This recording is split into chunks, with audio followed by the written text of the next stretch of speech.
দেশ চালানোতে যখন যেই দল আসে সেই দলকে হেল্প করি, ব্যাকআপ। কোন নেতা ওকার তেলের কোম্পানি আছে না, সেসব মালিকদের গুরু। আমার আব্বার নাম তেল রাজ কামাল, সেই বিএনপি আসলে তাদেরকেও দেশ চালানোর সময় হেল্প করি। কিভাবে দেশ চালাবে এসো মারানি পাবনা থেকে ছাড়া পাইলো কবে রে ভাই?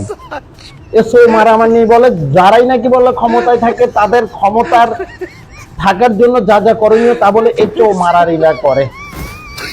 এখন কত হচ্ছে যে এসো মারানি পাবনা থেকে যে ছাড়া পেয়েছে পাবনা কর্তৃপক্ষকে এখন পর্যন্ত টের পাইছে, আর যদি টের পাইয়া থাকে তাহলে তাকে ধরতেছে না কেন? এখন কত হচ্ছে যে দেশ টিভির মতো কিছু কুলাঙ্গার সাংবাদিক যে সংবাদ মাধ্যম থাকবে এটা স্বাভাবিক।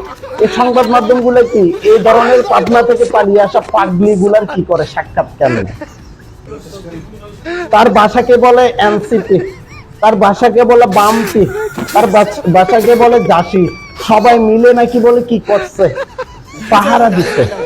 মানে কি, মানে হচ্ছে যে ইতারা এতটাই প্রভাবশালী, ইতাদের বাসায় যাতে কেউ হামলা খামলা না করে তার কারণে ইতারা বাসাকে কি করছে, পাহারা দিছে।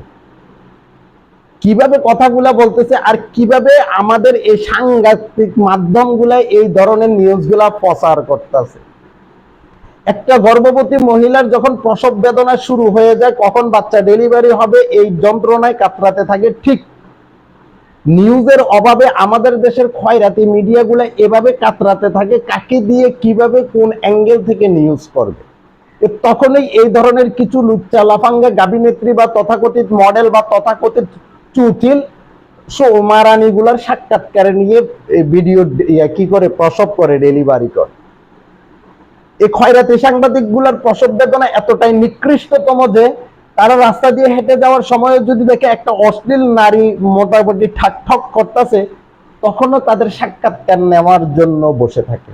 শুধু কি তাই, একদমই নিকৃষ্ট, মানে যাকে মানুষ পাবলিক তার এলাকার একটা কুকুরও চিনত না, ওই ধরনের নটিগুলাকে পর্যন্ত ভাইরাল করার প্রচেষ্টা চালায় খয়রাতি মিডিয়াগুলা। বেহুদা মানুষগুলাকে নিয়ে রিপোর্ট করবে যেগুলা থেকে দেশ এবং জাতি লাভবান হতে পারবে না, এই ধরনের বেহুদা মানুষগুলার কি করবে, সাক্ষাৎকার নিবে, ভিডিও প্রসব করবে। তো আমি বলি না, সব অশ্লীলতার সবচেয়ে বড় মাস্টার মাইন্ড হচ্ছে যে তথাকথিত এই খয়রাতি মিডিয়াগুলা।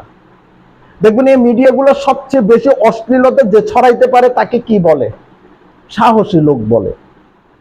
এখন কথা হচ্ছে যে সাহসী লোক মানে কি? যাই হোক, এই সৌমারানির সাক্ষাৎকার না নিলে কি জাতির কোনো ক্ষতি হতো? ক্ষতি হতো না। কিন্তু খয়রাতি মিডিয়াগুলা এই সৌমারানির সাক্ষাৎকার নিছে, নিয়ে ক্ষান্ত হয় না, আবার ক্যাপশনও দিছে যে কি এনসিপি বিএনপি জাসি এগুলা নাকি বলে হেতির বাসাকে পাহারা দিছে এবং যারাই ক্ষমতা যায় তাদের ক্ষমতায় টিকে থাকার জন্য এরাই হয়ে যায় ডাল। চিন্তা করছেন আপনি? এভাবে করে খয়রাতি মিডিয়াগুলা যেভাবে অশ্লীলতাকে কি প্রমোট করতেছে, এর বিরুদ্ধে সোচ্চার হওয়ার মতো আমাদের মধ্যে কেউ নাই, এর বিরুদ্ধে আওয়াজ তোলার মতো মানুষ নাই। তার কারণে এই খয়রাতি মিডিয়াগুলা সবসময় অশ্লীলতার পক্ষে চাটাচাটি করতেই আছে।